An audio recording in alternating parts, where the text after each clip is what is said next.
right, parents, listen to this. Recent studies suggest some kids have suffered a development dip because of the pandemic. Here to explain more, Amanda Lee from Brain Balance San Diego. Good morning. I saw this and I'm like, oh my goodness.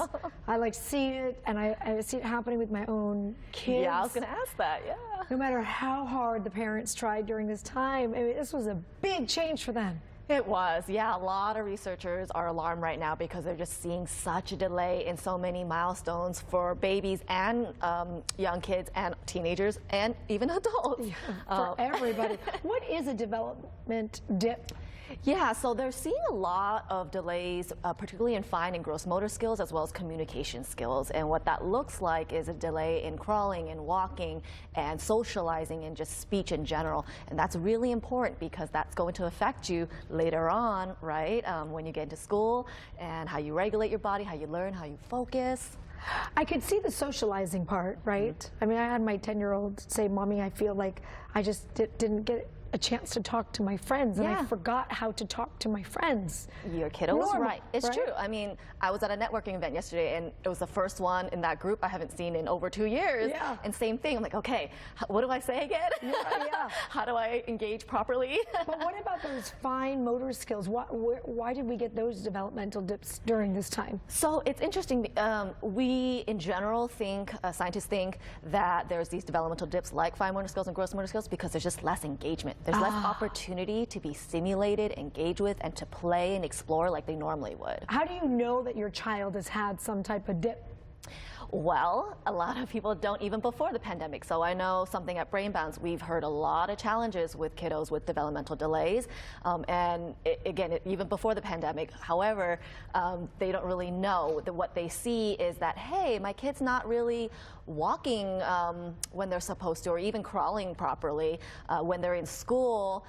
They're not able to focus. They're really while the majority of the class is able to sit at circle time, their kiddo can't. Or they're really having a hard time learning the alphabet or reading or doing math or self-regulation and socializing, like you said. How do you fix, let's say you're at home watching right now, Mom, Dad, and you go, oh, that could be my kid.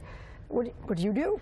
Two big things: engage and explore. You have to stimulate their sensory components, I guess, because your senses and movement are the two most powerful triggers for stimulating the different neurons and neural networks in your brain. So by the way, if you didn't know, your brain, the majority of it is developed within the first 5 years, 90% of it. And within the first year, it doubles in size. So if you don't engage and stimulate their brain and allow them to go explore and see other people and play and touch grass, touch sand, touch water, and move their body, if you're always trying to keep them in this bubble, then they're not going to be nurtured and their brain won't have the opportunity to grow. Well, that makes a lot of sense for the toddlers. Touch mud, touch whatever you can get. Exactly, yeah, that's what they're doing. They're literally exploring, and that's important. Let them do that. Okay, so what are some other options that parents can look into if, because you think with 2 years, you're all in the house, most of us, including those kids, got so much computer and screen time. Yep, that's part of the issue before the pandemic too. Yep. But now we're trying to break off of that, and it was a habit that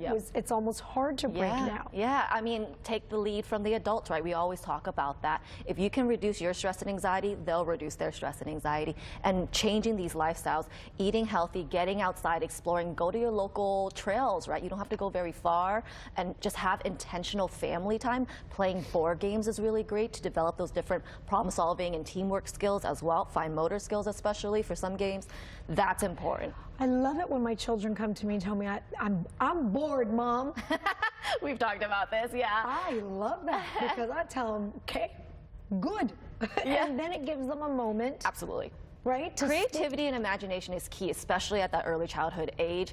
There's a lot of research that shows the more imaginative you are at that age, the better off you are in being able to function the best, I guess, meet your potential later on with problem solving and just skills in general, 21st century skills that are important. All right, and if you need like a little bit more support and help, Brain Balance. BrainBalanceSanDiego.com. We're always sharing resources, and we also do assessments, so that's another way too. If you've tried a lot of different avenues, if you're seeing your kiddos struggle in school, again, whether they're in preschool or they're in high school, we see it all. We work with adults as well. Everyone is struggling right now. It's not just you, and even before the pandemic, but the pandemic definitely made it quite exacerbated. So check us out, brainbalancesandiego.com, and learn more. Check out our assessment. I love it. Amanda Lee, always good to see you. Thank you. Like it. You're bored? Good.